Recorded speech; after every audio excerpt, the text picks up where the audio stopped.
दुनिया में elementary particle कितने हैं? हम लोग बोलते हैं electron, proton and neutron.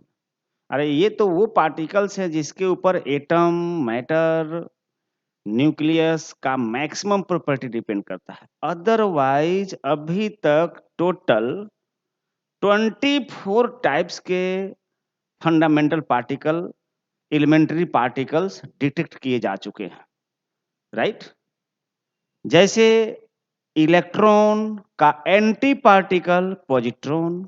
Electron पर जितना नेगेटिव चार्ज होता है, पॉजिट्रॉन पर उतना पॉजिटिव चार्ज होता है। Proton, anti proton. प्रोटॉन पर जितना पॉजिटिव चार्ज होता है, एंटी प्रोटॉन पर उतना नेगेटिव चार्ज होता है। दोनों का मास सेम होता है। Neutron, anti neutron. इस तरह से लगभग 24 टाइप्स के पार्टिकल अभी तक डिटेक्ट हो चुके हैं। क्या होता होगा जब एक इलेक्ट्रॉन और एक पॉजिट्रॉन एक साथ आते होंगे, और मिलते होंगे तो क्या होता होगा? इलेक्ट्रॉन इलेक्ट्रॉन का charge -1.6 into 10 to the power -19 coulomb. Positron का चार्ज या E प्लस कह सकते हैं आप लोग, +1.6 into 10 to the power -19 coulomb. दोनों पर चार्ज इक्वल अमाउंट में है, बट अपोजिट है, एक प्लस है, एक माइनस है। जब एक इलेक्ट्रॉन और एक पॉजिट्रॉन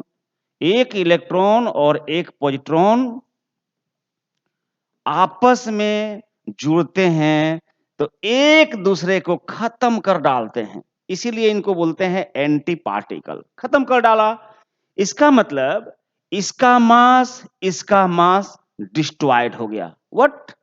डिस्ट्रॉयड हो गया। क्या मास भी डिस्ट्रॉयड होता है? जी हाँ, मास डिस्ट्रॉयड होके वो कंप्लीटली कन्वर्ट हो जाएगा एनर्जी, दैट इज रेडिएशन में, जिसको हम लोग फोटोन बोल सकते हैं। मतलब इलेक्ट्रॉन और पॉजिट्रॉन जब आपस में मिलता है तो एक दूसरे को खत्म कर देता है। इस फेनोमेना को हम लोग बोलते हैं मास एनिहिलेशन। मास एनिहिलेशन बोलते हैं इस प्रोसेस को। बनता क्या है? तो जब एक पॉजिट्रॉन, एक इलेक्ट्रॉन आपस में रिएक्शन करता है, आपस में मिलता है, तो वहां पर बनता है एक्चुअली दो गामा दो गामा रेडिएशन वहां से निकलते हैं। और गामा क्या है? फोटोन है, राइट? ये इलेक्ट्रोमैग्नेटिक स्पेक्ट्रम में सबसे हाईएस्ट एनर्जेटिक फोटोन है, जिसका वेवलेंथ सबसे कम होता है और फ्रीक्वेंसी सबसे ज्यादा होता है। इस प्रोसेस में मास कन्वर्ट हो गया, किसमें? एनर्जी में कन्वर्ट हो गया। मास कंप्लीटली कन्वर्ट हो गया एनर्जी में।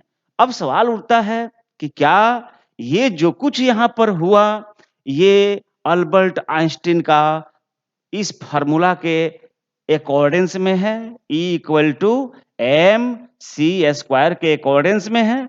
जी हाँ, बिल्कुल उसके अकॉर्डेंस में है। मतलब ये जो दोनों गामा रेडिएशन निकलते हैं, इसका दोनों का टोटल एनर्जी अगर हम लोग प्लस करें तो इसका मतलब इसके बराबर आना चाहिए, आता ही है।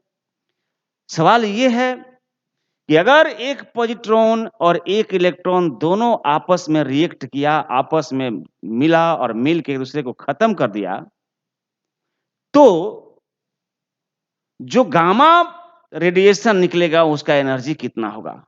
आराम से इसको हम लोग कैलकुलेट कर सकते हैं। अब आइए देखते हैं कि मास ऑफ इलेक्ट्रॉन कितना। तो 9.1 into 10 का पावर -31 kg। उसी तरह से मास ऑफ पॉजिट्रॉन कितना? तो 9.1 into 10 का पावर -31 kg ऐसा हुआ। ये दोनों का मास जब मिला, मतलब इलेक्ट्रॉन प्लस पॉजिट्रॉन बन गया दो गामा निकल गया, राइट? इसका मास कितना, इतना, इसका मास कितना, इतना। ये टोटल मास डिस्ट्रॉयड हो गया, किसमें कन्वर्ट हो गया, एनर्जी में कन्वर्ट हो गया। आइए कैलकुलेट करते हैं कि टोटल कितना एनर्जी इस प्रोसेस में जनरेट हुआ होगा, कितना टोटल एनर्जी इस प्रोसेस में जनरेट हुआ होगा। E equal to m into c square. एक प्रोटॉन का मास था 9.31 इंटू 10 का पावर -1। तो टोटल मास कितना डिस्ट्रॉयड हुआ, तो एनर्जी हम निकालेंगे यहां से 9.1 इंटू 10 का पावर -31 इंटू सी का वैल्यू 3 इंटू अप्रॉक्स 10 के पावर 8 का होल स्क्वायर। और एक मास नहीं, जितना मास है इसका उतना ही मास इसका, इसलिए एनर्जी डबल हो जाएगा। 2 से मल्टीप्लाई कर देते हैं। अगर हम इसको सिंप्लीफाई करें तो ये आता है,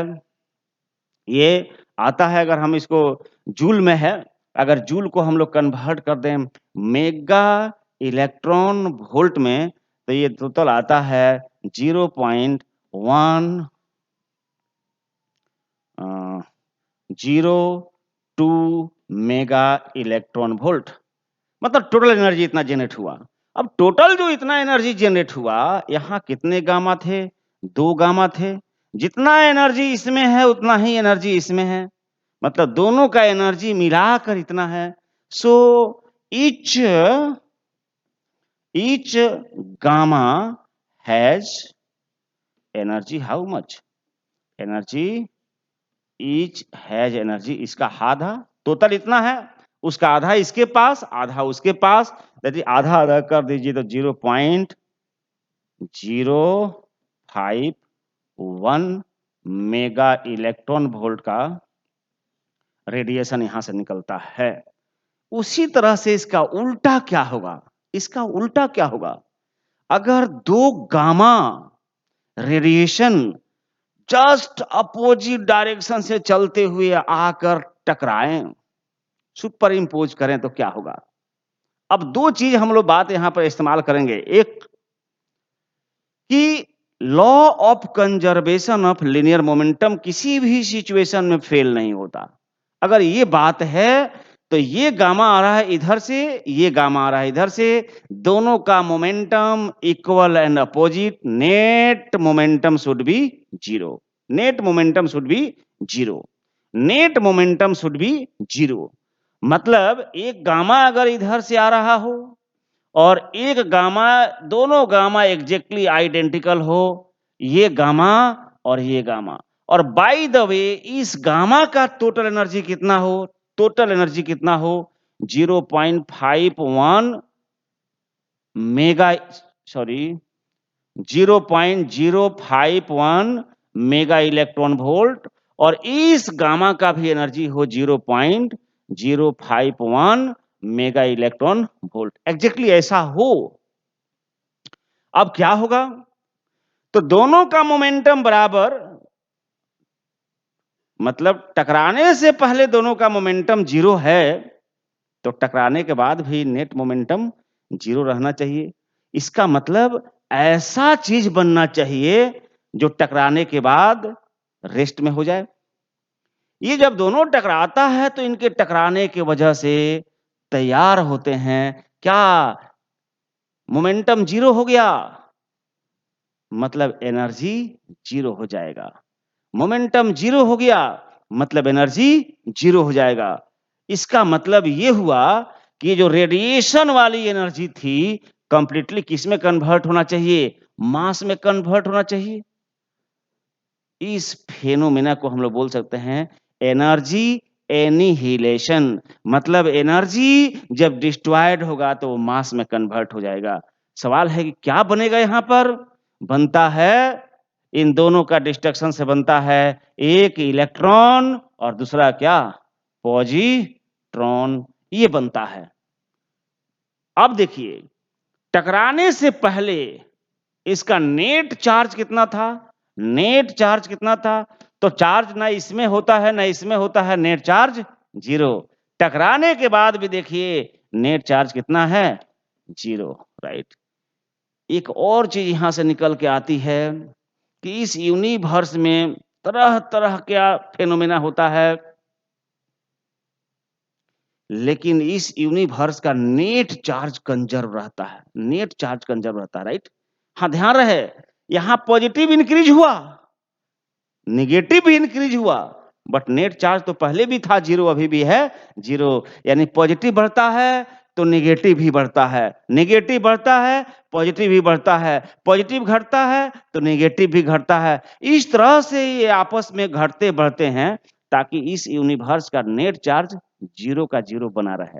इसका मतलब अकेला पॉजिटिव बढ़ना पॉसिबल नहीं है, अकेला नेगेटिव बढ़ना पॉसिबल नहीं है, अकेला पॉजिटिव घटना भी पॉसिबल नहीं है, और अकेला नेगेटिव घटना भी पॉसिबल नहीं है।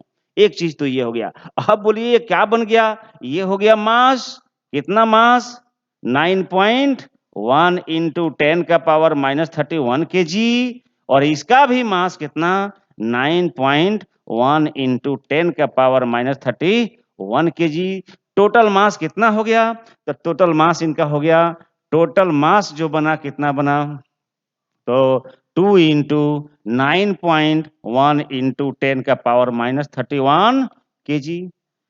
अब आप ध्यान दीजिए कि जब दो गामा डिस्ट्रॉयड हुए तो इतना मास बन गया।